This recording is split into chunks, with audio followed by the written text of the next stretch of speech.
Saudara, jika kita akan bertemu menghadap orang yang jabatannya lebih tinggi dari kita, atau kita ingin datang ke suatu kantor instansi pemerintah, instansi swasta, ya, seperti kelurahan, kecamatan, gubernuran, tentu kita akan berpakaian rapi, bersepatu, ya, kita untuk menghormati orang yang akan kita temui atau pejabat yang kita temui. Tentu tidak akan sembarangan kita berpakaian, ya. Begitu juga jika kita beribadah, berdoa kepada Tuhan, baik di rumah ibadah ataupun di rumah kita sendiri. Jika kita beribadah, berpakaianlah dengan sopan, berkata-katalah, berucaplah dengan santun, karena kita sedang berdoa kepada Allah pencipta kita, ya. Nah, ini ada kejadian. Suatu hari, Raja Israel yang bernama Ahazia terjatuh dan sakit. Dia tidak bisa bangun dari tempat tidurnya. Setelah lama tidak sembuh-sembuh, akhirnya ia panggil anak buahnya. Pergilah ke rumah Baal, tanyakan kepada Baal tentang sakitku ini. Akhirnya utusan itu pergi ke rumah Baal. Belum sampai rumah Baal, di tengah jalan ia bertemu dengan Nabi Elia. Nabi Elia berkata, "Tidak adakah Allah di Israel sehingga Ahazia harus bertanya kepada Baal? Pulanglah kamu kepada rajamu Ahazia, katakanlah, apakah tidak ada nabi di Israel sehingga kamu harus bertanya kepada Baal?" Utusan itu pulang. Ahazia terkejut, "Kok cepat sekali kamu sampai ke rumah istana lagi?" Ia bercerita, "Di tengah jalan saya bertemu dengan seseorang yang mengatakan tidak adakah nabi di Israel sehingga raja harus bertanya pada Baal. Bagaimana ciri-ciri orang itu?" Setelah utusan Ahazia ini bercerita tentang wujud orang itu, akhirnya dia tahu itu Nabi Elia.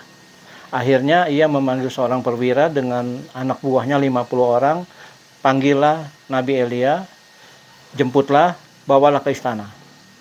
Elia waktu itu ada di pegunungan. Dan ketika utusan itu sampai kepada Nabi Elia, dia berkata, "Hei abdi Allah, turunlah, ikutlah aku ke istana.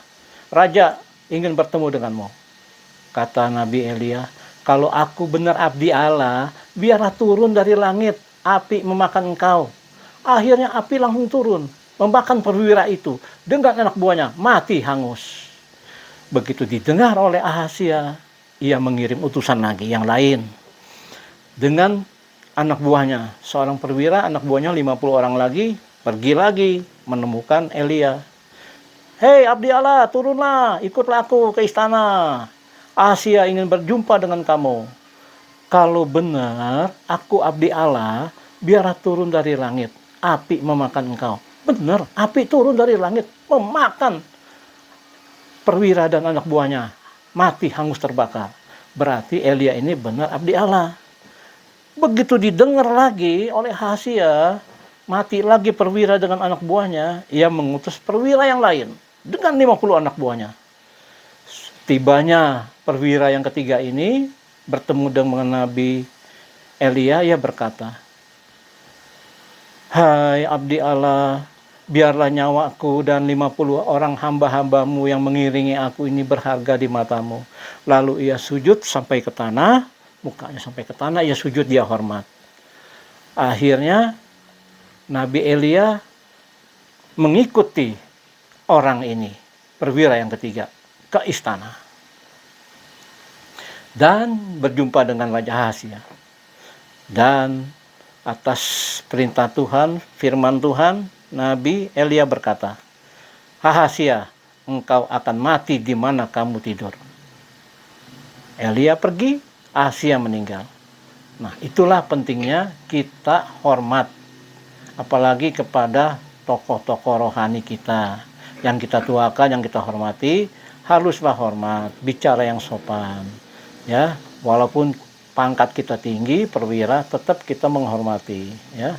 Menghormati panutan-panutan agama kita yang perlu kita hormati. Demikian.